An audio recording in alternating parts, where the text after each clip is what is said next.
Hey kids, Flexing Teacher Weber here. I hope you're having a good day. We started looking at the distributive property the other day, and now we're going to look at equations that have the distributive property. I wanted to start off with a bit of a word problem. It says, when you double the sum of a number and 4, you get 24. What is the number?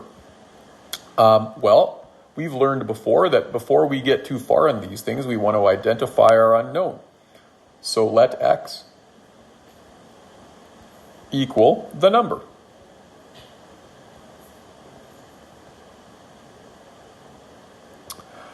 And then you want to go into the equation and start to translate the English language and words into numbers and symbols.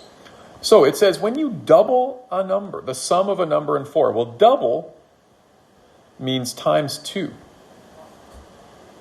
And sum means plus, and number is x.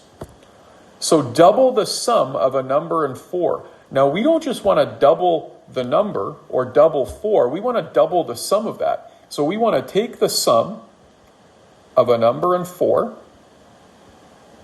And we don't just want to double one part. We want to double the whole thing or times the whole thing by 2. So the way we times that whole thing by 2 is by doing parentheses. And when you double the sum of a number and 2, you get 24 equals 24. And there you'll notice we have a situation with parentheses and we have the distributive property. Now, we could do this. We could say, to continue solving this, we could say, okay, that's 2 groups of x plus 4, so 1x plus 4 and 1x plus 4. And you total that up. That equals 2x plus 8, and that equals 24. And now you have a math equation you can solve. It's a 2-step math equation. Subtract 8, subtract 8. And you get 2x equals 16. And then divide both sides by 2. And you get 1x equals 8.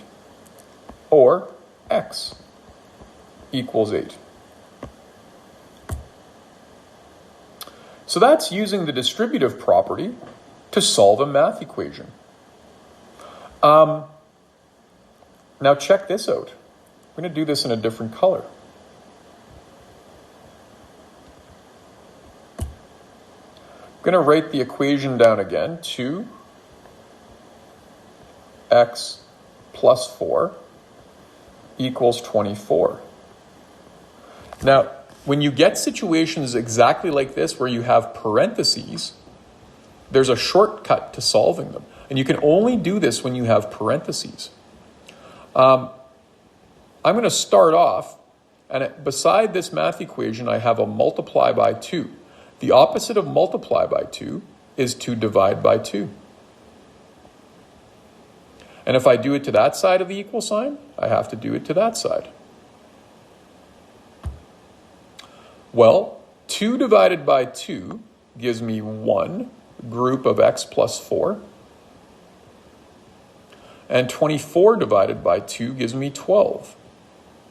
And 1 group of x plus 4 is just the same as saying x plus 4 equals 12.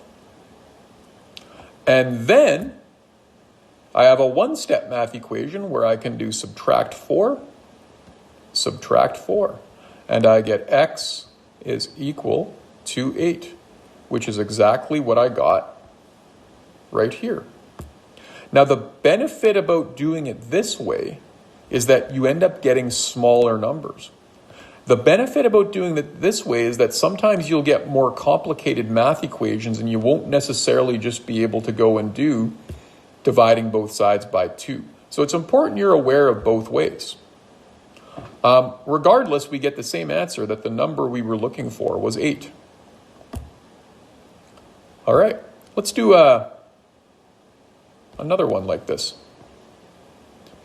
When you triple the difference of a number and 3, you get 27. What is the number? Well, let x equal the number.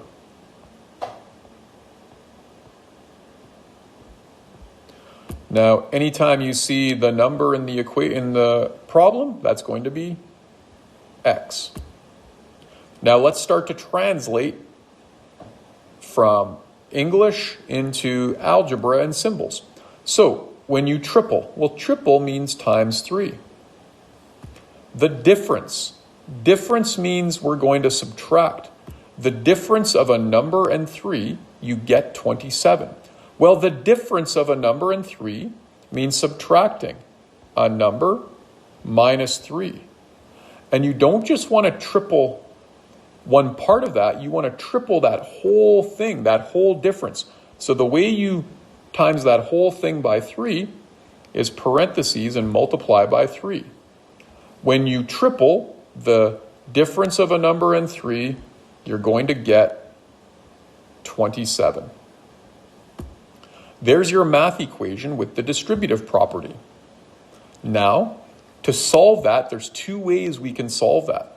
We can expand this to make the parentheses go away. We can say this means 3 groups of x minus 3, which is x minus 3, x minus 3, x minus 3. Or there's 1s in front of those. And that works out to 3x minus 9, and that equals 27. And there we have a 2-step math equation. To solve that, we would do plus 9, plus 9. That cancels, and I get 3x equals 36. This is now a multiply by 3, so I'm going to divide by 3, and I get 1x equals 12, or x equals 12. So when I triple the difference of a number and 3, I get 27. That number that I get is 12. Now, just to show you the other way you can do this,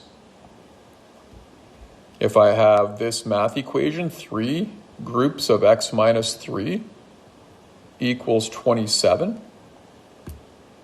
You can only do it with these ones that have parentheses like this. I can do the opposite of multiply by 3 is to divide by 3. And I do it to both sides of the equal sign. 3 divided by 3 gives 1 group of x minus 3 equals 9. And 1 group of x minus 3 is just x minus 3 equals 9. And now I have a 1-step math equation. The opposite of minus 3 is add 3. And I do that to both sides. And I get x equals 12. The exact same thing I got down there. The benefit about doing it this way is that I create smaller numbers for myself because I'm dividing initially. This way, later on, we'll get more complicated math equations and you won't necessarily be able to just divide both sides right away. So this is sort of a special way of doing just these ones. In my next video, we'll explore this a bit further. So look for Solving Equations by the Distributive Property Part 2 coming up next, the revenge of the distributive property. That's all for now. Hope that helps. Flexing Teacher Weber, out.